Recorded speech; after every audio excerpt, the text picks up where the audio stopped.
Hello everyone, my self Laxmichand from mathematics solution. आज मैं आपके साथ डिस्कस करूंगा लीनियर प्रोग्रामिंग। तो अब लीनियर प्रोग्रामिंग में आपका क्या है कि जिसको हम एलपीपी बोलते हैं, इससे आपका जो 5 मार्क्स के क्वेश्चंस आते हैं तो उनकी जो वेटेज है कि 2 क्वेश्चंस होंगे आपके वो 1 मार्क्स के होंगे और 1 क्वेश्चन होगा वो आपका 3 मार्क्स का होगा, या फिर जो है 1 क्वेश्चन होगा वो 4 मार्क्स का होगा जिससे हम केस स्टडी में आता है, और 1 क्वेश्चन जो होगा वो 1 मार्क्स का। इस तरह से इसकी वेटेज है। तो अब इसमें जो हमारे जो पॉइंट्स हैं, सबसे पहले क्या है कि ऑब्जेक्टिव फंक्शन। तो हम ऑब्जेक्टिव फंक्शन को जेड, यदि आपने मैक्सिमाइज करना है तो हम जो है इसको जेड मैक्स लिख देते हैं, और मिनिमाइज करना है तो हम इसको जेड मिनिमम लिख देते हैं। ठीक है, या ऐसे नहीं लिखे तो आप जो है Z is equal to 3x plus 2y मैंने करना है तो ये ब्रैकेट में आप इसको मैक्सिमाइज करना है तो यहाँ आप मैक्सिमाइज लिख दो, और मिनिमाइज करना है तो आप इसको यहाँ मिनिमाइज लिख दो। तो हम इस तरह से इंडिकेट करते हैं। तो जिसको हम मैक्सिमाइज करते हैं या मिनिमाइज करते हैं वो हमारा क्या होता है, ऑब्जेक्टिव फंक्शन। अब देखो इसमें लीनियर कांस्टेंट मैंने 2x plus minus Y is greater than equal to 0। तो आपकी ये जो इनइक्वालिटी में कंडीशन ऑन वेरिएबल है तो उनको हम कांस्टेंट बोलते हैं कि हमारी वेरिएबल पर जो है क्या क्या कंडीशन लगी हुई है, तो उनको हम कांस्टेंट बोलते हैं। तो जो इनइक्वालिटी लिखी होती हैं ये क्या बोली जाती हैं, आपकी लीनियर कांस्टेंट। लीनियर इसलिए बोला जाता है कि इनमें जो डिग्री है दोनों में आपकी 1 होती है, और आपका यहाँ पर जो ऑब्जेक्टिव फंक्शन है वो भी आपका यहाँ पर लीनियर ही होगा। ठीक है, लीनियर फंक्शन ही होता है आपका। अब आपका जो डिसीजन वेरिएबल, तो डिसीजन वेरिएबल जो आप इसमें वेरिएबल यूज़ कर रहे हो, जैसे आपने ये एक्स यूज़ किया और ये आपने वाई यूज़ किया है, तो इन वेरिएबल्स को बोलते हैं हम डिसीजन वेरिएबल। अब इनसे जो आपका जो बाउंडेड रीजन मिलता है, जैसे कि मैंने यहाँ पर आपका लिया हुआ है कि ये मेरा कोई भी क्लोज फिगर, तो इसका जो रीजन है ये बाउंडेड आ रहा है, तो ये जो बोला जाता है ये आपका फिजिबल रीजन। तो इसको हम जो है फिजिबल रीजन बोलते हैं। नॉन नेगेटिव, तो नॉन नेगेटिव का मतलब है आप देखो हर एक इक्वेशन इनइक्वालिटी के साथ में जो आपके जो कंस्टेंट हैं उसमें आप लिखते हो X is greater than equal to 0 and Y is greater than equal to 0। तो ये हमारे क्या है, नॉन नेगेटिव कंस्टेंट। तो ये आपकी कभी भी मतलब एक्स की वैल्यू कभी भी नेगेटिव नहीं होगी, तो ये आपका मतलब फर्स्ट क्वाड्रेंट में आता है। तो ये इनको बोलते हैं हम जो है नॉन नेगेटिव। अब ये इनके लिए दूसरा जो वर्ड क्या करता है, नॉन ट्रिवियल कंस्टेंट। तो आपकी जो X is equal to 0 greater than 0 and Y is greater than equal to 0, ये हमारे होते हैं ट्रिवियल कंस्टेंट। तो पिछली बार आपका जो है केस स्टडी में क्वेश्चन आया था तो उसमें पूछा था कि राइट द नॉन ट्रिवियल और trivial constant for this feasible region, तो वो आपको ये नेम भी दे सकता है। तो आपके जो X is greater than equal to जो नॉन नेगेटिव होते हैं वो आपके ट्रिवियल कंस्टेंट हैं, और उनके अलावा जो कंस्टेंट हैं वो आपके नॉन ट्रिवियल कंस्टेंट हैं। तो इस तरह से आप जो है इनको पहले, ये टर्मिनोलॉजी है। अब इनके देखो क्वेश्चन लेते हैं। इसमें देखो आपके 2 टाइप के क्वेश्चन हैं। एक तो आपका यहाँ क्योंकि हम मेथड जो यूज़ करते हैं वो आपका कॉर्नर मेथड है, और इसमें जो आपकी प्रॉब्लम है वो केवल 2 टाइप्स की प्रॉब्लम आती है। एक बाउंडेड रीजन होगा और एक में आपका अनबाउंडेड होगा। तो अनबाउंडेड हम क्या एक्स्ट्रा करते हैं और बाउंडेड में हम क्या करते हैं वो मैं आपको अभी प्रॉब्लम के साथ लेते हैं।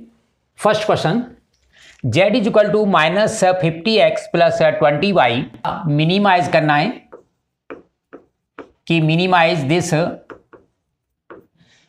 where subject to constant 2x minus y is greater than equal to minus 5, 3x plus y greater than equal to 3 and 2x minus 3y is less than equal to 12। तो अब देखो इसके लिए सबसे पहले आप जो है सॉल्यूशन टेबल बनाएंगे। तो मैंने यहाँ पर देखो सबसे पहले सॉल्यूशन टेबल ली, तो मैं यहाँ पर ये मैंने आपका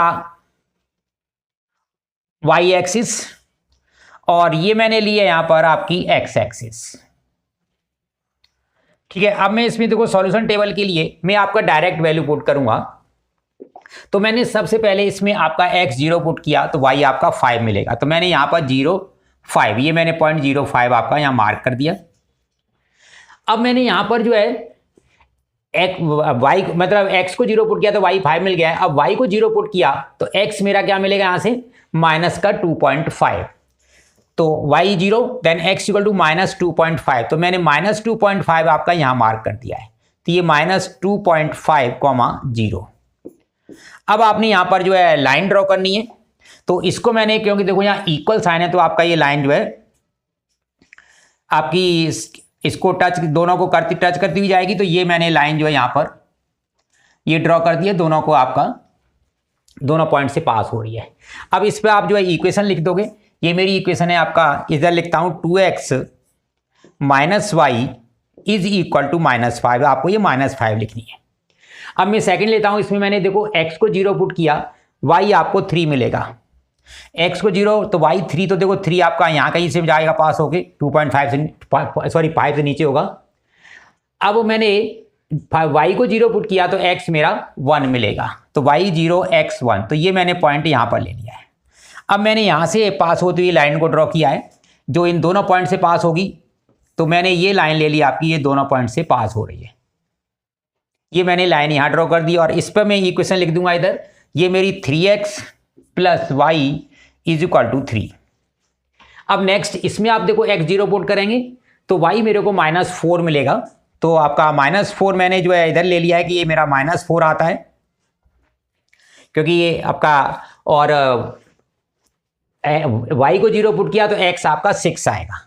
तो यहाँ पर मैंने ये 6 ले लिया है, तो ये मेरा 6,0 है और ये मेरा 0 -4 है। ये मेरा आपका 1 आया था, तो ये 1,0 था। ठीक है, अब मैं यहाँ से इस पॉइंट को और इस पॉइंट को ड्रॉ करते हुए लाइन ड्रॉ करूँगा। तो ये मैंने यहाँ से आपकी ये लाइन ड्रॉ कर दी जो इन दोनों पॉइंट से पास होगी, ये लाइन आपकी। अब इस पर मैं जो इक्वेशन लिखूंगा, इसकी जो इक्वेशन थी आपकी 2x minus 3y is equal to 12। ये आपका x एक्सिस है, ये y एक्सिस है, इधर आपका ये y डैश है और ये आपका x डैश है और ये ओरिजिन है। अब आपकी इसकी और इसका ये, अब ये दोनों जो है x y, ये आपका फर्स्ट क्वाड्रेंट है।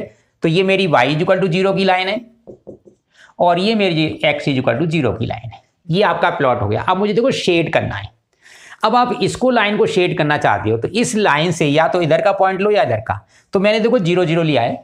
अब मैं 0 यहां डाल के देखता हूं, तो ये आपका 0 माइनस 0 इज लेस देन 12। तो ये आपका ट्रू, 0 माइनस, तो ये आपका ट्रू आ रहा है क्योंकि 0 12 से छोटा होता है। इट मीन्स इस लाइन से आपने इधर का रीजन शेड करना है, क्योंकि इधर का पॉइंट डाला मैंने 0 इधर का, तो ट्रू जिधर आता है हम उधर का रीजन शेड करेंगे। अब मैंने इसमें डाला तो ये जो लाइन है आपकी 3x plus Y is equal to 3, ये लाइन, इसमें देखो मैंने 0 0 डाला इधर, जो कि इधर साइड में आ रहा है। अब 0 और प्लस 0 इज ग्रेटर देन 3, ये आपका फॉल्स आ रहा है। इट मीन्स मैंने इधर का पॉइंट लिया है तो इधर का रीजन नहीं आएगा, आपका इस लाइन से इधर का रीजन आएगा। अब आपने ये लाइन ली है तो यहां पर आपने देखो 0 0 पुट किया, इधर का पॉइंट जो है तो 0 और -0 is greater than equal to -5। तो आपने जो है इस लाइन से आपने इधर का रीजन लिया था, तो ये आपका देखो 0 इज ग्रेटर देन -0.5, सॉरी -5, तो ये आपका ग्रेटर है, ट्रू है। तो आपका इधर से आपने इधर का रीजन लेना है। अब शेड करने के बाद आपने क्या लिखने हैं, यहाँ पर कॉर्नर पॉइंट्स लिखने हैं। तो पहला मेरा पॉइंट यहाँ पर जो आ रहा है ये 0 5, दूसरा पॉइंट आ रहा है आपका 0 3, थर्ड पॉइंट आ रहा है आपका 1 0 और फोर्थ आ रहा है आपका 6 0। अब यहां पर आपको वैल्यू ऑफ जेड आपने लिखा है -50x और +20y। अब आपने x को 0, y को ये लिया तो आपका यहां पर 100 वैल्यू मिलेगी। यहां पर आपने 0 पुट किया, वहां पर आपने 3 पुट किया तो ये आपका 60 मिलेगा। यहां पर 1 पुट किया, वहां पर आपने 0 पुट किया तो -50 मिलेगा। और यहां पर 6 पुट किया, वहां 0 तो -300। तो अब देखो मुझे मिनिमाइज करना है, तो ये वैल्यू आपकी मिनिमम वैल्यू है -300। अब मुझे ये चेक करना है, इसमें आपका ये तो आंसर है कि मेरी मिनिमम वैल्यू ये होगी when x equal to this and y equal to this, ये। परंतु अब देखो इसमें कभी भी अनबाउंडेड है, मोस्टली हम इस पॉइंट को भूल जाते हैं और हमारे मार्क्स कटते हैं उसमें। यहां तक आपका ग्राफ सही है, ये शेड किया है, ठीक है, पर जो आप आंसर डिक्लेयर कर रहे हो वो हो सकता है मे बी करेक्ट और मे नॉट बी करेक्ट, दोनों में से कुछ भी हो सकता है। तो मुझे ये आपका अनबाउंडेड में ये एक्स्ट्रा पॉइंट और चेक करना है।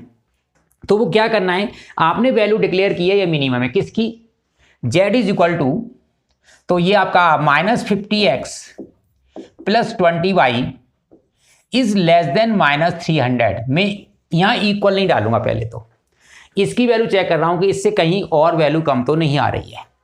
तो मैं इसको सिंपल करके लिखता हूं -5x plus 2y is less then -30। अब मैंने देखो x को यहां पर 0 पुट किया तो y मेरे को -15 मिलेगा। तो -15 जो है यहां पर इधर कहीं नीचे मिलेगा आपका जाके। x को 0 पुट किया y, अब y को 0 पुट किया तो x मेरा 6 मिलेगा। तो वो मेरा पॉइंट ये है। तो मैंने अब यहां से आपकी लाइन ड्रॉ की, ये लाइन ड्रॉ की है।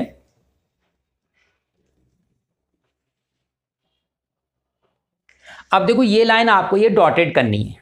मैंने ये लाइन को देखो किसी को डॉटेड नहीं किया है, इस लाइन को मैंने डॉटेड किया है। तो अब इसके बाद मैंने इसकी लाइन ड्रॉ की। अब मैं इसका रीजन देखता हूं, शेडेड रीजन किधर का आएगा। तो अब देखो यहां मैंने इधर इस लाइन से मैंने 0 की तरफ का पॉइंट लिया है, तो यहां 0 डाल दिया, यहां भी 0 डाल दिया, इज लेस देन -30। तो ये मेरा फॉल्स है। मैंने देखो इस लाइन से इधर का रीजन फॉल्स है, इट मीन्स इधर का, तो ये रीजन आपका आ रहा है। तो अब आपने देखना है कि मेरा जो एक्चुअल में फिजिबल रीजन था वो ये पूरा था, और इस लाइन के अकॉर्डिंग मेरा जो फिजिबल रीजन आ रहा है। तो इसमें यदि मेरा इस फिजिबल रीजन का कोई भी पार्ट आता है, it means there is no minimum value of this function. इस फंक्शन की कोई भी मिनिमम वैल्यू नहीं होगी। यदि ये कोई आपका पॉइंट नहीं, फिजिबल रीजन का कोई भी पार्ट नहीं आता, तो आपकी यही वैल्यू मिलती। तो it means in this problem there is no minimum value. तो ये आपका अनबाउंडेड है, उसके लिए आपने ये करना है। ये आपको ध्यान रखना है कि मेरा अनबाउंडेड के लिए मुझे ये लाइन ड्रॉ करनी है। इस पर आपने इक्वेशन भी लिखनी है। ये आपका जो मैंने लिखा है -5x और plus 2y is equal to -30। तो ये आपका पूरा कंप्लीट सॉल्यूशन है। आप इसमें एक्सिस, पॉइंट्स, लाइन की इक्वेशंस, इन पर आपके एरो होंगे, जो इक्वल नहीं है वहाँ पर आपका डॉटेड लाइन होगी। इस तरह से करोगे तो आपको ये पूरे आपके 3 मार्क्स इसमें मिलेंगे। अब देखो इसमें नेक्स्ट क्वेश्चन देखते हैं। तो नेक्स्ट क्वेश्चन मैंने दिया है। अब देखो यहाँ पर क्या है कि इस बार जो केस स्टडी आया था वो इसी तरह से था, उन्होंने इसको दे दिया। अब वो कह रहा है कि इसमें आपकी इस लाइन की इक्वेशन है, इसमें हो सकता है आपको लाइन की इक्वेशन नहीं दी हो। ठीक है, अब नहीं दी होंगी तो आपको इक्वेशन निकालनी पड़ेगी।